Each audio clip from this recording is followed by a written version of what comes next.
Hi everyone, welcome back to another session. I'm super excited today for the guest we have, which is Chris, the promoter for Ruthless Pro Wrestling, RPW.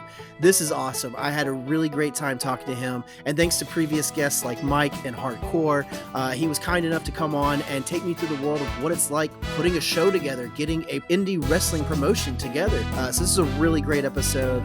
You're definitely in for a treat, especially if you're a fan of wrestling like myself. So thank you all again for tuning in. Welcome to IPA Sessions.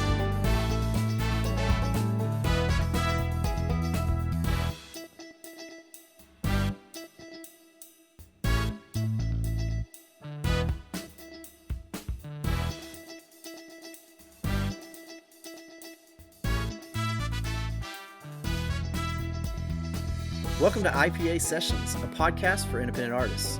As always, I'm your host, Kate Jacob, and this is a place where I like to try and provide inspirations for practical applications in entertainment.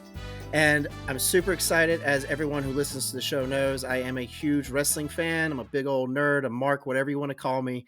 And we've had previous guests on in the past, Hardcore, the deathmatch wrestler. He's amazing. We had on Mike Burns, who is a referee for RPW, and he was so kind to reach out and bring over Chris, the promoter and owner and basically the guy for Ruthless Pro Wrestling, RPW. I'm super excited to have you on today. Say hi, Chris. How's it going, everyone? Glad to be here. Hey, thanks for coming in, man. So obviously we're going to talk a lot about the pro wrestling world, specifically RPW, what you do, because this is a company you own. You're a promoter. You have a wrestling business going on. So I'm really excited to hear the ins and outs and all that you've been through making this happen. And you guys are taking off. And I know that there is a pay-per-view coming up soon too. March 2nd, it's Animosity, right? Correct. Awesome. That'll be Is held there in Chicago, Illinois. nice. Any good details? Do we know any titles that are going to be exchanged in this match? Or sorry, not exchanged, but up for grabs? So back at our last show, Whiteout, we had a very rare injury. For what we do, believe it or not, injuries are kind of rare. We had a gentleman by the name of Otis Kogar wrestling someone that goes by the name Hardway Heater. He ended up with a 5-inch gash across his bicep and had to take like a month or so off, in recovery. He ended up having stitches on the outside and inside of his arms and some artery stuff worked on. It was pretty gnarly. So what better way to reignite that rivalry than have them wrestle in a barbed wire cage? So we're going to have that match. So it's going to be Hardway Heater versus Otis Kogar in a barbed wire ring. We have our world heavyweight champion Hoodfoot Mo Atlas wrestling against Atticus Kogar for his title. We have our Kamikaze champion, which is a deathmatch title that is allowed to be defended anywhere and everywhere, going up against Eric Dillinger. And I believe that's all we have announced so far. By the time this comes out, we'll have announced more, but I'm not sure what order we're going to roll that out on. Nice. And is this going to be another special no ring event as well? No, we only did one of those so far. Basically, I had a really interesting idea. There was a skateboard park available to me. December's usually we take off because people with holidays and stuff like that, they don't have like a lot of money to be going out and stuff. So we found a way where we could do a little bit more of a cost-effective show, but still do everything we normally do. So we did a no-ring deathmatch show at a skate park in Detroit, Michigan called Lines. And that show was called Whiteout. Awesome. You can watch it on IWTV. It's excellent. I highly recommend it. It's a great show. Lots of blood, lots of violence, lots of good pro wrestling. Very creative stuff too. And before I go down this amazing rabbit hole with you, I want to briefly mention too that you are also a fellow podcaster. You host or co-host a podcast called Real Vile with two other folks. Would you tell me a little bit about that too? Sure. So my other love in life, aside from pro wrestling, is horror films, exploitation films, anything dog shit. Like if you've ever been to a video store and you look at the shelf and you're like, "Who would rent that?" I'm that guy. I'll watch Killer Sofa or Carousel or anything dumb as shit. That's my bread and butter. I have two like-minded co-hosts, Mr. Germ T. Ripper, an old punk rock kid from out of Chicago, and then my best friend Kelly Miller. And we get together and we talk horror movies. We interview people. Coming up in March, we're going to be hosting a screening of independent director J.R. Bookwalter's new film, Side Effects May Vary, at the Collingwood Art Center in Toledo, Ohio. So keep an eye out for that. But yeah, it's just if you want to hear three nerds shoot the shit about horror movies that you most likely don't want to watch, check out Real Vile. We're on all your podcast stuff, and you can find us on YouTube. Yeah, it's excellent. And I have to tell you too, real funny story. When I went to check out your podcast, it was the first time I saw, listening on my Spotify, that the video now actually Mhm. plays. You have a video form just like we do here on IPA. And I was like, oh, cool. Like, I can see your video. And I realized now with my platform that I can upload my video into Spotify. So thank you, Chris. You taught me something that day. That's how we Yeah, do no it. We problem. learn. I But it was can't really take cool. I was credit like, for wow, that. we can do that. Yeah, Peapod, who I hear you're going to be talking to soon, he's the guy that set all very that up much. for us. Yeah. I'm Yeah. considered the grandpa when it comes to technology. It's a constant laugh amongst the workers. I'm like your dad trying to Man, program I'm a doing the VCR in same. the '90s when it comes to technology. They were so much simpler. Mhm. But yeah, I appreciate you sharing that with us. The podcast is awesome. Definitely check it out. Real Vile, and that's real like a movie, real REEL. Check it out. Correct. Um, let's talk wrestling, man. Let's get into this. Let's do it. What are you doing? How? Why? Why are you a promoter? Why are you doing this insanity, man? It's not anything I ever sought out to do. It just through a weird series of events turned out that I am here. What originally happened was I was working behind the scenes with some promotions, just like ring crew stuff, cleanup stuff, just hands wherever they were needed, in the indie wrestling world. And there was I live in Toledo, Ohio. There was a local promotion here. I'm not even going to say their name because they're not worth giving any good press to, but they treated everyone there very poorly. Money was Mm, always an issue. The owner was shitting on everybody, big league and everybody, being real crappy. He was hard to work with. It was hard to even like go in there. And there was another guy, Mitch Reed, who I worked with there, and we kept talking like, that really shouldn't be like this. And before I did this, I was a concert promoter and singer in a death metal band for a long time. So I had a oh, history on nice. like putting on shows. So originally it was supposed to be this guy Mitch Reed, uh, and I say his full name because I gotta give him. I like to give him his shout outs, his props. You'll hear why he left here shortly. Hey, There's no bad blood there. Um, he was fair enough. supposed to be the guy. I was supposed to be the right hand man, just helping out. We started setting up. We got our branding going. We got logos made. Show set up. Yada yada yada. And he has a large number of children. I think like 6 or 7, and his Oh, wife busy. ended up coming down with some sort of illness, and they could not figure out what was going on with her. Like, they're Mm. just running test after test, and she couldn't work. And he was like, hey guys, one of you guys is gonna have to step up, or this thing's gonna just go away. And I stepped up, and that was going on 4 years ago, and here we are today. Wow. Just walked right into it. Kind of. I mean, That's like awesome. I was helping him with the running of things, but he originally was supposed to be me. Like I was supposed to be just helping him out, but we had gone through so much and set up so much and like got so excited for things and like really like saw like a hole that we could fill like in the market. Wow, phrasing. Uh, so we I know what decided you mean. to jump on that, and then when he got sick, it was supposed, or when his wife got sick, it was gonna be those things where he was gonna return, and like he's just like hey, like they've ended up figuring out what was wrong with her. She ended up getting better, but it ended up taking a while, and by the That's time good. all that happened, this was more up and running, and he didn't really feel like he wanted to come back. All right. Well, hey, you know what? More time with his wife, and glad to hear that she's okay, and glad to hear that you are now running something really cool and have stepped into Yeah. this role that you seem to be really enjoying. Chris, you know what? Tell me a little bit about RP. Oh, go ahead. What's up? Oh no, no, I was just reacting to you. Go ahead. I was, You said uh, really enjoying, and oof. sorry, I can rephrase that if you want. You seem to be enjoying what you're doing. It's fun for the most part, but it's a lot more headaches than a lot of people would understand. Well, We'll we're gonna get to get that, I'm into sure. that for sure. Yeah, I'm Yeah. excited. Well, let's start here. Chris, tell me in your words, what is Ruthless Pro Wrestling to you? What is RPW? What RPW is to me, behind the scenes, we're a family. Like, a lot of promotions around, everyone's just kind of got their, they do this, they do this. They got guys coming and going. Like, I have pretty much the original guys I started this with, and then have brought some people in, and we really like support, rely on each other.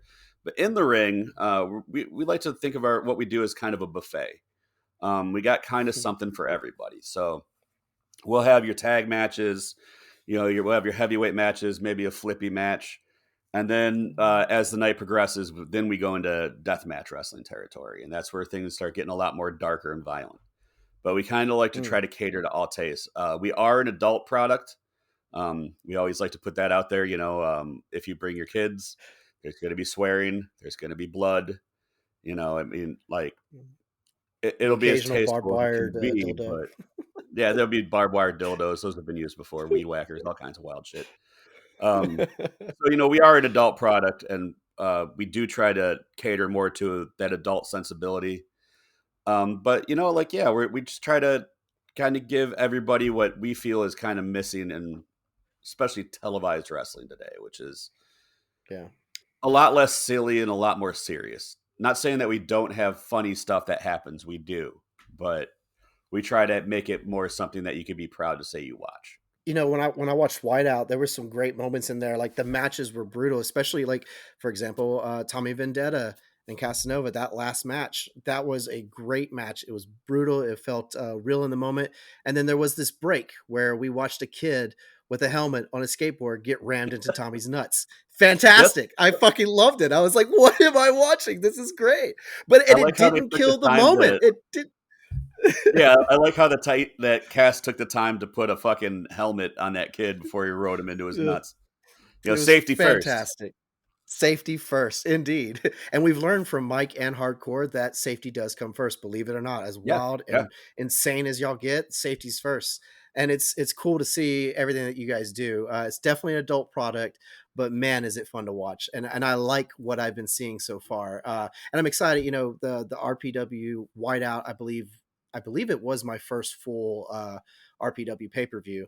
Um, but it wasn't my first in ring, excuse me, no ring match. I actually got to watch Tarzan and Hardcore in a no ring match. I saw that pay per view, and I apologize. I don't know what company that was, but it was great. I So that's a, believe that was for the Famous Monsters Spooky Dust podcast thing. oh, cool.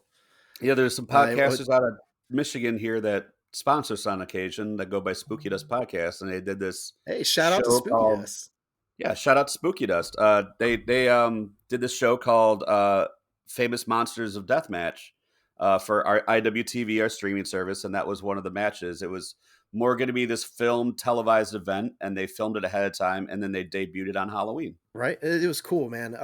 And like I said, watching yours, the no ring was neat, but you also had the fact that your no ring was in a skate park. Like you guys Yes. got creative. You used skateboard. We just talked about Helmet Kid on the skateboard. That was fucking great. Watching people get bashed with skateboards. So you were creative with even the environment that you had made, and it was neat because it was like watching this fight go down in a skate park. It felt like kids after school where you're like, yeah, we're getting into some shit over here. It was great. And have you done any other type of no ring, or did you say that was your first? That was our first. We've been around for years, but no one has ever done It's one in a something new skate to park. me. And it offered, because it was so large, like they were able to go to different areas, and they'd be in a half pipe there, and the next thing you know, there's grind rails, there's big ramps and all this stuff.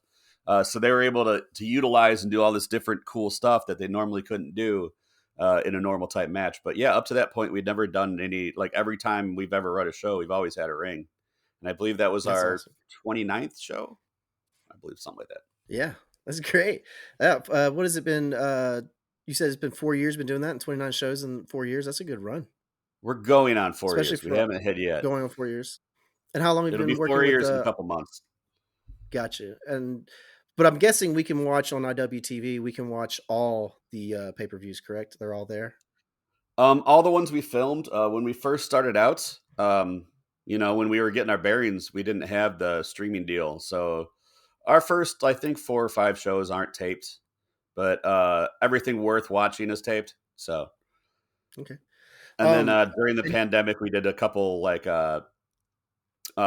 low crowd ones at a wrestling school where it was just the wrestlers and oh, minimal that's neat. crowd, and those were called Slamdemics. Those were a lot of fun. That's a great title. Yeah, Nice. Okay, yeah, staying creative. Let's go back a little bit, man. Can you kind of take me through? Normally, this is where I ask about like the technical process of everything. But what is it like your day to day trying to organize all this, get it together, get the venues, book the wrestlers? We don't have to talk forever because I'm sure it would take forever. But in your, yeah. best abbreviated form, just a little bit of the run through of what it's like for you as the promoter.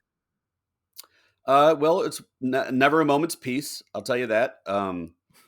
Having a place like this where not only do you have X amount of talent in the ring, and there's guys we don't use every show, and that we cycle in and out, but also the people that help me run it, and the all that. I mean, I get messaged. I average probably about 30, 40 messages an hour. When I wake up, I have about so many to. I mean, just since we started recording, I've gotten Already. 18. Wow. So it's never a moment's peace. What you have to realize is that everyone's got their own lives.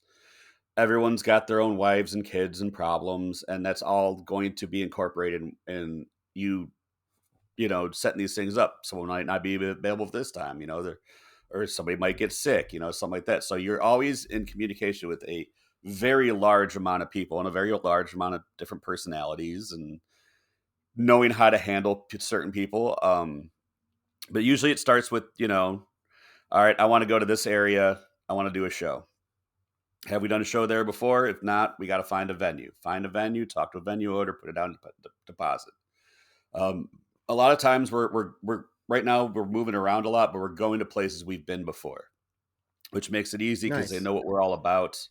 They know we clean up after ourselves and all that stuff, and we just call them up, be like, "Hey, you open this day?" And they'll be like, "Yes," and then we just go. So right now we're kind of doing the loop of Detroit, Chicago, Jersey, sometimes That's cool. Indiana, and we're working on expanding that this year, but we can't really talk about that just yet.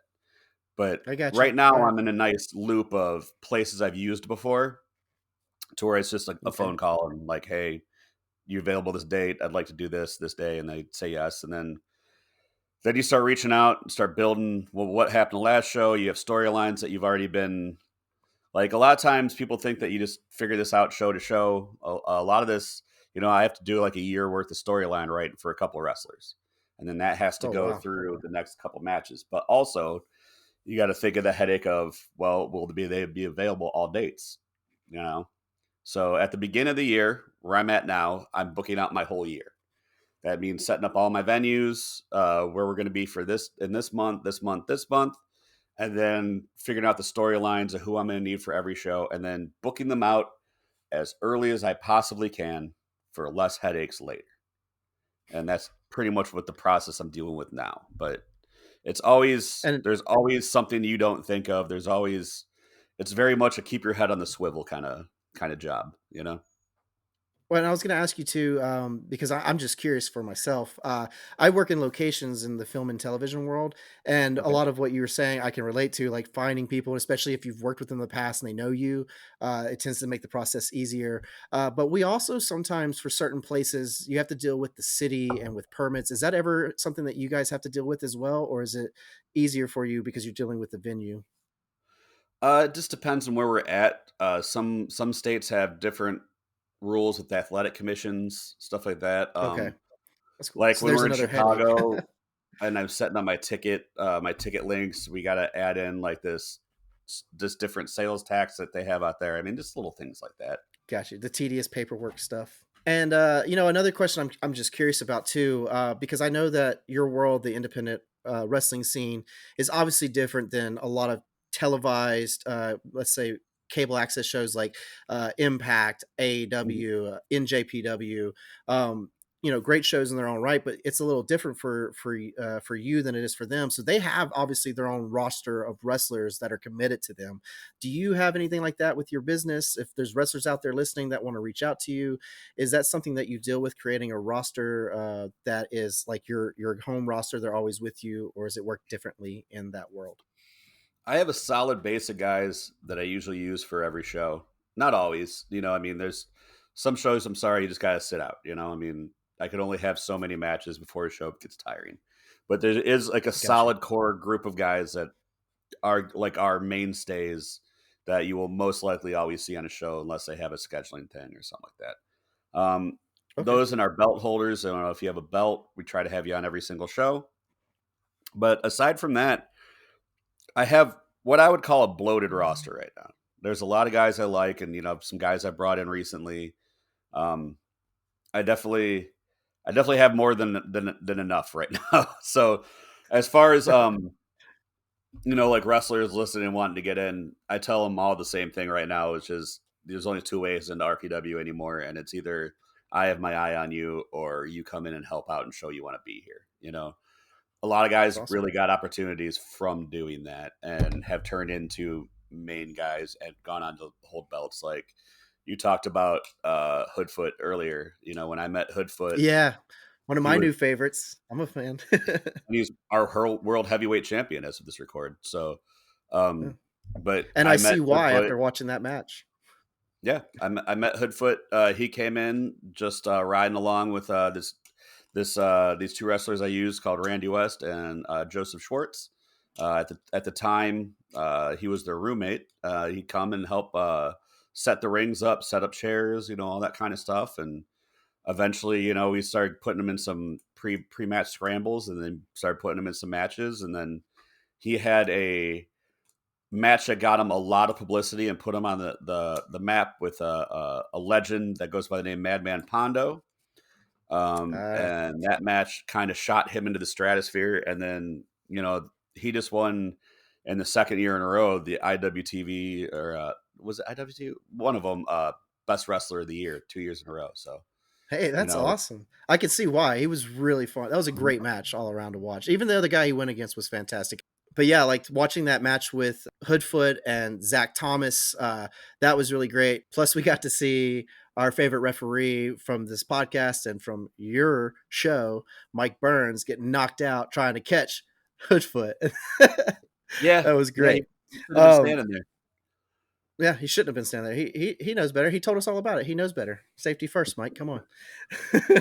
uh, but to move forward, to keep going ahead with this. So your day to day as the promoter, as the booking agent, the all around guy, it gets strenuous. And now I want to ask you the amount of funding that you have to put into this project and also to earn back to pay off your wrestlers. Do you feel with the 4 years that you've been doing this that you're really getting a momentum? I'm sure the streaming deal with IWTV is also a good thing for you guys.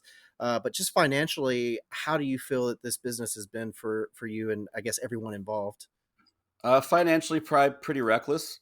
Um, uh, I definitely operated at a loss for a while, but that's in any new business that's to be expected. Like, they say when you open a restaurant, don't expect to turn a profit for 2 years, that kind of thing. Right. And anytime I really did earn some extra money, I folded it back in and reinvested in the business. Like, I have a day job. I don't pay any bills with wrestling. Um, and it wasn't up until probably it started last year where we really got the momentum and the push to really where things are getting a little more easy for us to put these shows on and all that, because we use some really expensive talent, and we're on the road, so there's hotel rooms and flights involved and things like that, and gas money or trans and things like that, and it takes a lot. And everyone always makes the joke, these guys do all this for a hot dog and a handshake. The fuck they are. They're getting paid, guys. That's a Good. dumb joke. Hey. And we're all laughing all the way in the back about it because they could buy a whole lot of fucking hot dogs for what they make for doing what they do. So now we're getting to the point where I can get a little more comfortable. I'm a little less nervous, booking out the way I am and all that, because we are now starting to really get our footing and getting some serious eyes on us, and it's been a lot more helpful. Yeah, like you said, you have earlier you mentioned your tour where you guys are doing right now with this tour kind of around the Detroit, Chicago area through Indiana. You said you're setting a presence. You're making yourselves known. You're getting that following. You're getting that core audience that's going to be there. If you can just get Chicago, you're solid, right? Yeah. This the city of indie wrestling. Well, luckily we But have a real solid, like a real solid home in Chicago too. That that's even better. that's where we do the best. That's where they really like us the most, and that's where we try to focus bigger shows. Is definitely to our Chicago audience. Not saying that we don't do it at all of them, but like we know Yeah. that Chicago is really going to support what we do, so we try to show them that back. I love it, man. That's awesome. Yeah, it's respect to that community. They are the wrestling community. That whole town, everyone loves it. Um, Yeah. but yeah, like I was saying, that you're establishing this presence now, so it's like you're taking this tour, and I dig it, man. Really excited for you guys. And again, March 2nd, you have Animosity coming out. Where is that going to be taking place? One more time. The Berwyn Eagles, which is a legendary wrestling venue in Chicago. Well, technically Berwyn, Illinois. It's the outskirts of Chicago. If you're from Okay, or anywhere near Chicago and you watch wrestling, you'll know exactly where the Berwyn is. Yeah, I we believe that. we love the Berwyn around here. The Berwyn loves us. Shout out Chuck. Much love. And hell yeah. And of course, if you're listening and you're not in the Chicago area, tune into IWTV. You can find it there. That's where I find them because, I live way out in California right now. But hey, I know you guys will make it out here eventually. Is there anything that you would like to add before I get into the questions of just the ups and downs of everything? We're also keep an eye out for us. We're going to be out for Mania weekend. We're running a show called Miasma, April 7th at the H2O Wrestling Center in Howell, New Jersey. So tickets are on sale for that as well. We've already announced Yusaku Ito from Japan on that match against John Wayne What? Murdoch. Tokyo Hey, Towers that's and Light Feuds awesome. match. We have several international talent on that. It's probably going to be one of our bigger shows of the year.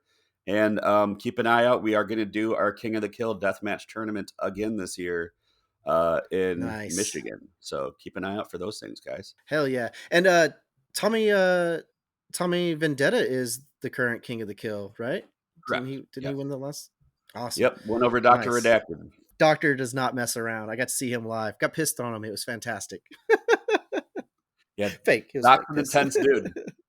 But yeah, I really appreciate you taking the time, kind of just taking us through the, as abbreviated as we can make it without having to talk for hours on end on all the really annoying tediousness of the paperwork. But I appreciate you telling us, what it's like, giving us the run through. For anyone out there, wanting to be a wrestling promoter, it's possible. Know that it's possible. Chris is out there doing it. He mentioned Matt, like that you have your startup folks, you got people that can go about it. Just do it. And, one thing I wanted to ask you too, was it difficult when you started doing this with Matt to retain a LLC or whatever it is you need to make it a legit business? Was there anything in that world? I mean, it just depends on where you live and where you're going to run. Some certain states, you got to buy a license state to state through the athletic commission to run. Luckily, I don't really run in a lot of areas where that's really an issue. It varies state to state. An LLC is an LLC. You just got to maintain that. Okay. Yeah, I mean, it's really the real taxing part is just emotionally taxing, and that you have little to no moments peace in your life. Yeah. Well, because like you said in the very beginning, it's going to be a struggle. You're going to be taking hits, just trying to get it out there, getting it, Yeah, marketing. and you know, uh, getting it out there, getting your name out there is always rough. One of the things I would say I would recommend, and it's something I did right off the bat, and I've always done to this day, is make sure your graphics and everything look very good and professional because they represent you beforehand and they garnered the expectation of what people are going to see. So it's worth it to put effort into having professional and good looking graphics early on and maintaining that because a lot of it is all image and perception. If people expect a certain thing and then they get there and then you deliver on it, you become a total package kind of deal, and they know what to expect from you. So think about everything. Like a lot of people when they start up, I see these, it almost looks like they're just snapping clip art together on MS Paint in the 90s. Hmm. And it looks bad. And that's what people expect when they go to your shows. And that's why you're not generating some hype. So always keep a look on your branding and how you present yourself, because it really does matter. Yeah, words of wisdom. Thank you for everything that you've been sharing, man. And now I just want to get into some questions for you and have a little fun. And I Sure. want to start with knowing, out of what you've been doing so far with the wrestling business, what has been the biggest challenge that you've had to overcome? And it may be something that you're still working on. I would say when I first started, whenever anyone starts a promotion, it is always you always have a twofold of things. The public's going to shit on it, and the people are going to think you're not going, or the workers are going to think you're not going to do anything with it, and are going to try to take advantage of you, or pump you for money and all kinds of stuff. It's really hard in the beginning to really navigate those waters. So that was probably the toughest, was getting through that, making sure that I was being smart about money and what I was doing, who I was working with. Um, I've gotten to the point now where there's no bad apples in my organization. They weed themselves out. We don't really give a lot of chances. Not saying that like we're tough to work with or anything.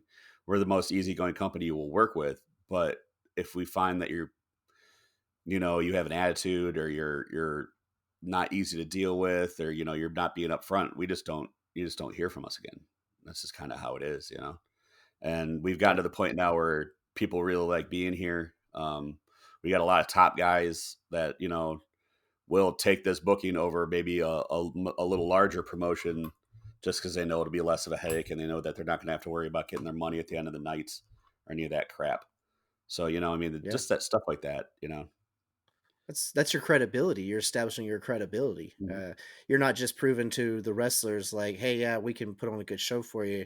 You're showing them like how good a show it could be for them, and then those wrestlers show you their credibility as well as the Correct. crew and everyone behind the scenes. Yeah, I think that's awesome, and that's definitely got to be a huge challenge to still be working on it, or sorry, to overcome, is establishing that credibility, being who you are. I like that. There's I think what I have a luxury some other promoters don't, where the guys that do this for a living, they have to like constantly be like hustling and doing crazy wild shit to make their ends meet. And I have a day job. I don't have to worry about any of that. So I'd rather just have this be a positive place to be, and a place that people look forward to, A, coming and seeing a show, but B, coming to work. Yeah, absolutely. Yeah, you want people to enjoy it, and especially to, like you said, to pick you first. Like, hey, I got something for you, and Mhm. they're like, I'm in. Like that's a great feeling. Uh, and you've been doing this for 4 years, and I know that you said you've done some stuff before leading and being the promoter. So you kind of have this idea of what the wrestling world is like, what the business side of things is like. But has there ever been something unexpected that you had to face, and it may have been something that you learned in the moment? After all the years of experience you have, you think but then something just hits you. Um, I mean, this is going to sound like a really obvious answer, but the most unexpected thing I had to face was COVID. Because Yeah. COVID happened, we got locked down a month before our first show was supposed to happen.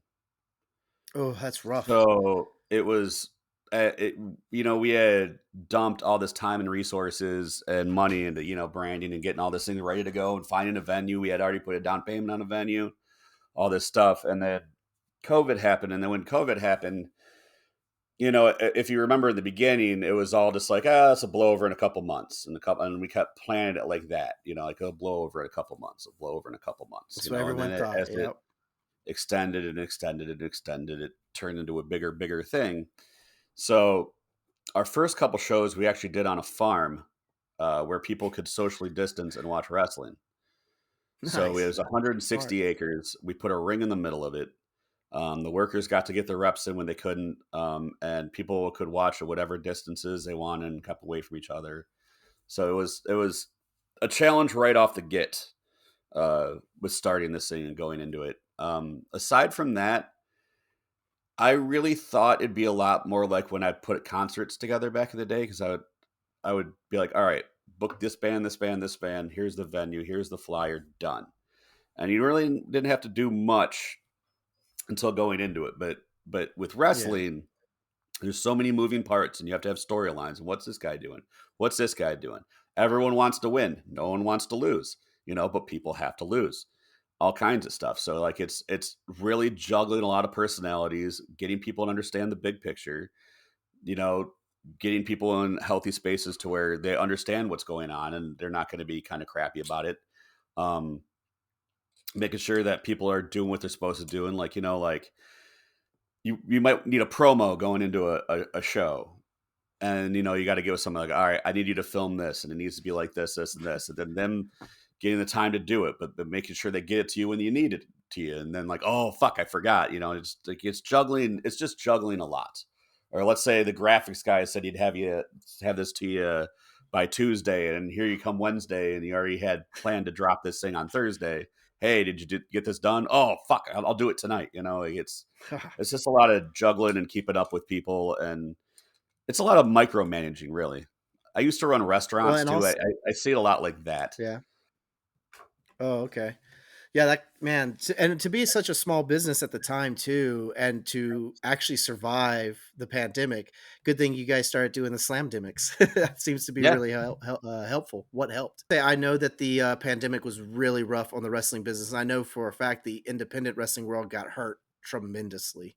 Uh, a lot of businesses went down, and that's sad. But it's nice to see people pushing through. Well, luckily, there's a school here in Toledo named Skull and Bones that's run by Trey Miguel and CK3, also known as Crimson. They ran a school, or they still do run a school. And I had known Crimson CK3. He was my bartender before I was ever involved in wrestling. I would go into his bar, Nice. and he'd have Smoky Mountain Wrestling going, and I'd sit there Hell and yeah. shoot shit with him about wrestling, watch Smoky Mountain, and every once in a while Rhino would be there. It'd be kind of cool because Rhino lives a city over. Um, That's so cool. but when all this happened, I approached him and I was like, you got a ring in there.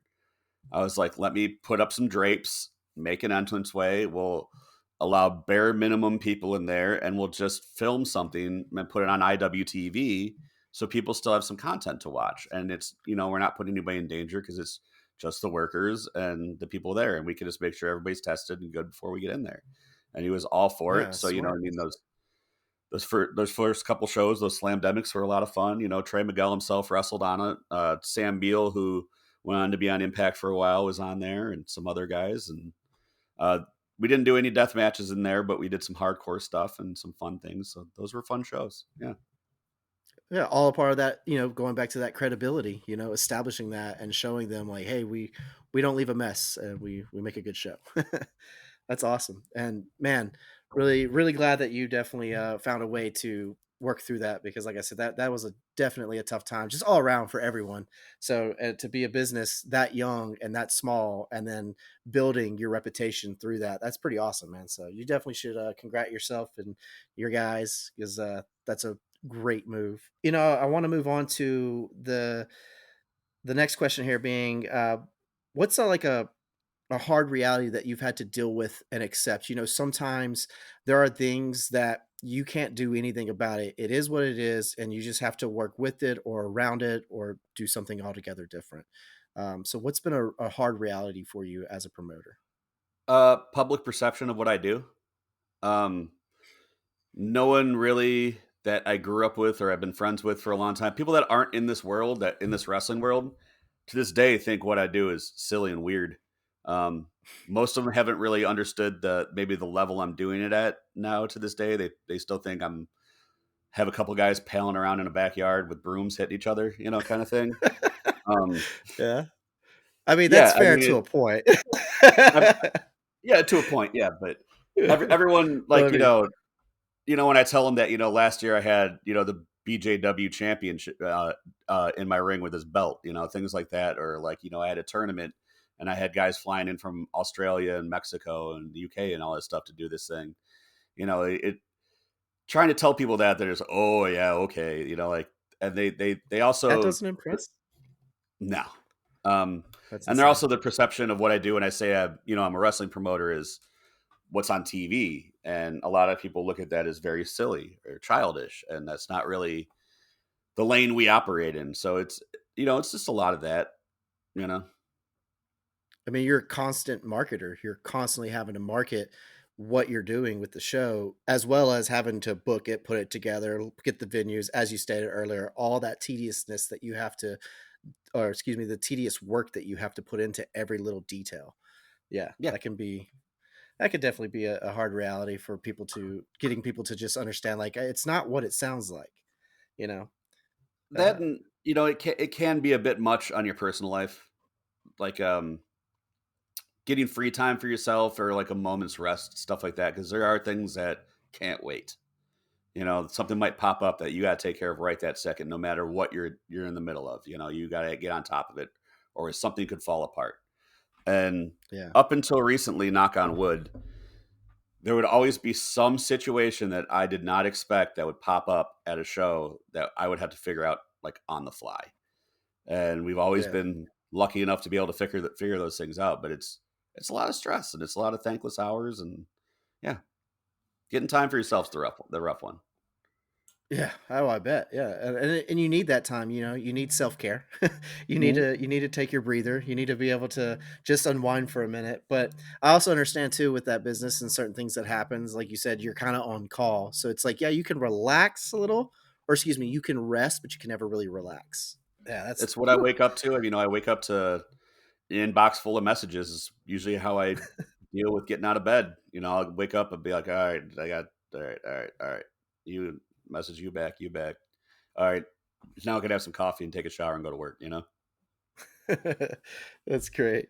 Uh when you do all this and everything that you've been through, what would you say has been the most valuable takeaway that you've learned from this experience?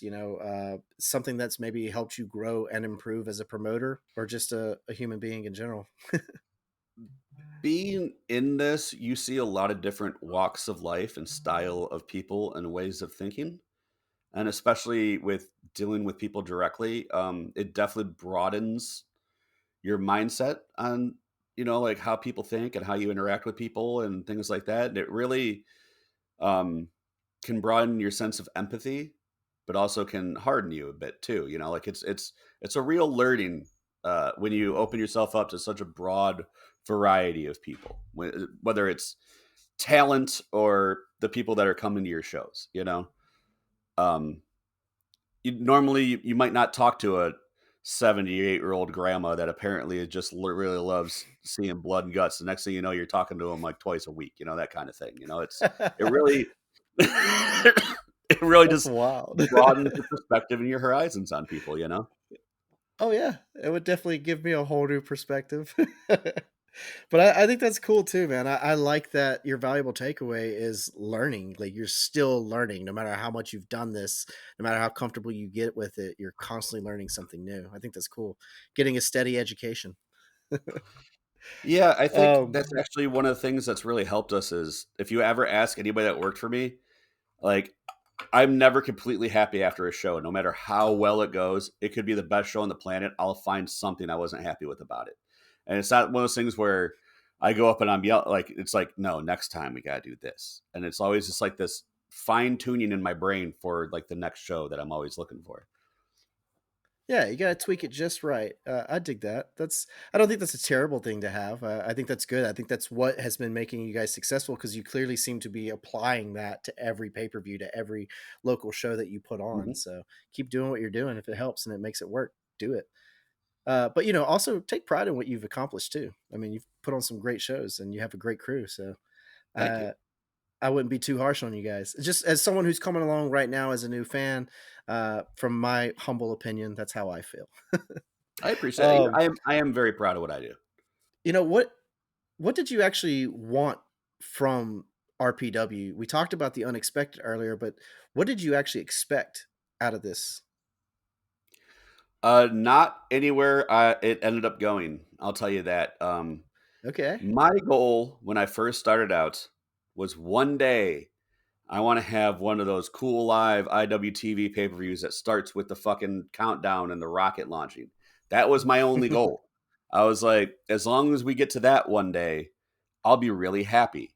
And, you know, we hit that, I think, within 8 months of starting from our first show. And Yep. then, Plus the like, from pandemic. then on, it was just like, well, okay, I want to run in a different city. That'll never happen. And then we ended up doing this thing called Steel Carnage in Indiana, where it was with us and a friend's a friendly promotion called Flophouse.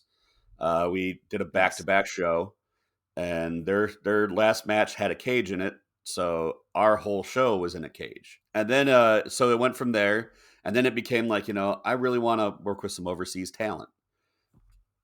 That ended up happening. The goal I have right now that I have set for myself now is by this time next year, I'd like us to see foreign soil. That would be fucking awesome. Exploding barbed wire C4. I can't say all I can say is I can't say which direction or where we're going with that, but there's Just already wheels turning and things in motion that should make it happen by this time next year. well, I am properly and inappropriately teased, so thank you. Appreciate No that. problem. uh, And anyone that knows me what that's listening to this, don't message me. I'm not fucking telling you. I can always edit this out for you if you like. No, go ahead. It's fine. Okay. Yo, bro, Man, what? So, what drives you to do all this? What's your motivation? That's a really good question. I think it's the same as when I was a concert promoter, is that I have to be meticulously working on something or I will go insane. Um, just my brain, the way it works, I always have to kind of have something I'm working on. And if I don't, then I kind of just lose it. Like even before this, there was like music or, art, all kinds of shit. Like I did stand up for a little bit, like Nice. I've had my fingers and toes in so many pots and pans in the entertainment and whatever business I can just to keep myself moving and not going nuts. Because otherwise I would just sit here and my brain would go 1,000 miles per hour and I have no direction to put it in. Fair enough. You're creative. I mean, at the end of the day, that's what it seems like to me that it comes down to is you're creative. You got to let that outlet somewhere. And Yeah. why not put it into wrestling? And it's turning out amazing, doing a damn fine job. And I appreciate it. So keep what Thank you. you're doing, man. Stay creative. If you need to keep channeling that outlet, you also do your podcast too. So you got that Yeah. going for you. Which after hearing everything that you've gone through, I guess now telling me what your drive is, it makes sense why after all this stuff that you deal with in the wrestling world, you still have the time, or excuse me, you still make the time to go Mhm. on to with your friends to host a podcast talking about movies and a whole nother subculture of something that everyone enjoys, which is horror films. So I think that's cool that you found the time to do all that and still be you, maintain you, and stay creative. So that's awesome, man. Yeah, and it keeps me it forces me to keep my passions in line because for a while there before I had the podcast, I kind of let all that shit fall away wayside. I wasn't watching all the horror movies I loved and all the exploitation and shit. And I knew if I kind of started that up, because like the format we have is like we first talk about what we've been watching, and then we have um a main movie. So that means that every week I'm going to force myself to watch 4 movies, and it's been very good for me. That's self-care time. That's what you got to do. Mhm. And it's something that you love and it's not related to wrestling. So it's a nice mental break too. So glad you're taking care of yourself. Keep doing it. Um, is with everything that you shared today, you've given out a lot of great advice. You've told us a lot of things to be prepared for, especially when starting out doing something new in the business world, in the world of wrestling, and pretty much with anyone trying to create something new. You've given a lot of great advice, but is there anything that you would like to say to anyone out there looking to do what you do? Anyone crazy enough to be a promoter? Got any good advice? I know this is going to sound like me being a pessimist, but really, really think if you really want the headache of it all, it's not what you think it is. It's not all fun and hanging out with wrestlers and having a good time. It is a lot of tedious work. You're oftentimes the bad guy, whether you want to not to be or not to be, because people have to lose, and you're going to be the guy that's choosing that. Um, it can be quite a financial drain, emotional drain. There's days where I want to throw my phone through the wall. There's other days where I'm walking around with a big smile on my face. So if you want to get into this, just know that it's going to consume a whole lot more of your life than you're going to want to let it or expect it to. You're going to be putting out a lot of fires, but at the end of the day, it could also be very rewarding. Just know what you're getting yourself into, and know that it's not going to be all fun and games. It very rarely is. Yeah. Honest. I appreciate that. Thank you. To anyone out there listening, if this is something you want to do, take Chris's advice and really think about it first before you jump into it.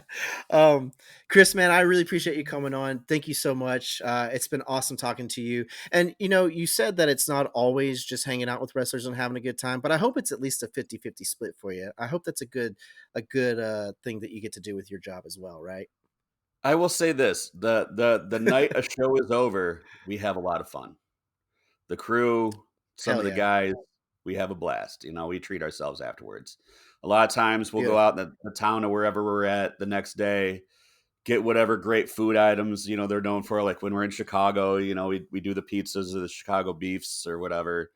Last Nice. time we all went to this heavy metal bar called Kuma's, and we all got burgers and drank a bunch of Malort and had a good old time. So yeah, Hell we yeah. we take the time. We make time for fun as well. Awesome. Well, do me a favor, man. Tell the folks out there listening how they can find you if they want to reach out and be a fan and support. And how can they find RPW? Where can we find Ruthless Pro Wrestling? You can find us on we're on pretty much all the socials, and I believe we got a TikTok. I will admit I do not run our social media pages. I have somebody that handles that for me, but they do respond to me directly whenever things get messaged or whatever. So that's Ruthless Pro 419 on most socials, and I think it's just Ruthless Pro on X or Twitter or whatever the fuck you want to call it nowadays. Um, as far as myself, you can find me Chris Kohlenberg on Facebook. I believe I'm Girth Brooks on X, and um, I believe I'm Mammal Sauce on Instagram. Great names. I love it. Well, man, I I'm kind of a really silly dude. appreciate you coming on. And after knowing how busy of a schedule you have and that I'm probably interfering with your self care time, I appreciate you coming on to here and just sharing that and inspiring others. Even if you don't feel like you are, you definitely are, man. And I appreciate it. And I can't wait to talk to more of the fine folks over at RPW. I've had Mike on, I've had you on now. Coming soon, you're going to hear from Chris Peapod, the famous commentator for the shows. Uh, and who knows down the road, maybe we'll have some more folks come along. And hey, I wouldn't mind having you and Killer Kelly and I apologize, I forget. Is it Germ, Germ? Thank you. Germ, Apologies, Germ. Have Germ on this show and talk about Real Vile. Let's do it. I'm here for it. Help absolutely, yeah, talk about whatever they do. That podcast world. You're taking us through the world of wrestling. Now take us to the podcast world. Show us how you guys do it. absolutely. um, Thank you so much, man. And to all the listeners out there, I hope that you found something really awesome in this today. And if you're a fan, I hope you just enjoyed the conversation. And I'm just going to leave you guys with one more thing. Anything that Chris has to say? Is there anything that you'd like to say before we wrap this up? To anyone who doesn't really enjoy maybe the world of wrestling, understand that wrestling is like music. Just because you don't like what's on the radio doesn't mean there's not somebody out there doing something that would be up your alley. So really dive deep into what maybe not just on what your radio dial, but don't be afraid to dive into the indie world and see what cats are coming up with, because there's something out there for everybody's taste in this world, and I've seen it myself. I've converted quite a few people into this world by making it be something a little more serious and something a little less I love hokey it. for them. Well, you heard it here first. Come on over to RPW and get converted, folks. Let's do it. Thank you so much, Chris. I appreciate it, man. Absolutely. If you'd Yeah. like to catch us at upcoming live shows, we have March 2nd. We will be at the legendary Berwyn Eagles in Chicago, Illinois. Tickets for that are at ruthlesspro.ticketleap.com/animosity. We will also be out in New Jersey, April 7th. A lot of international talent there. That will be our most stacked card of the year. You can find tickets to that at ruthlesspro.ticketleap.com. ticketleap.com or .ticketleap.com/miasma, which is spelled MIASMA. Tickets are going fast for both those events, and we hope to see you guys there live. If not, catch us streaming on IWTV. Just look up Independent Wrestling Television, and you can find us streaming live or all our previous events there. Hell yeah. And please let me know when you hit the Los Angeles area or just anywhere in Southern California. I'll come to you. Thanks again, man. And to all the listeners out there, until the next time, stay golden. Thanks for tuning in. And if you like what you heard, please rate and review, like and subscribe. Every little bit helps. And as always, the theme music of the show is provided by the Ericka page. And our brand new graphic designs are all thanks to Quality Artworks. Links are in the show notes. Go support these amazing indie artists just like they support IPA sessions. And of course, please follow us on social media. We have Facebook, Instagram, TikTok, and YouTube. That's at IPA Sessions Podcast. And if you or someone you know is an independent artist looking to promote their work or just share their story with us, please hit me up at ipasessionspodcast@gmail.com. Thanks again, everyone, and I hope you're able to find some inspirations for practical applications and entertainment.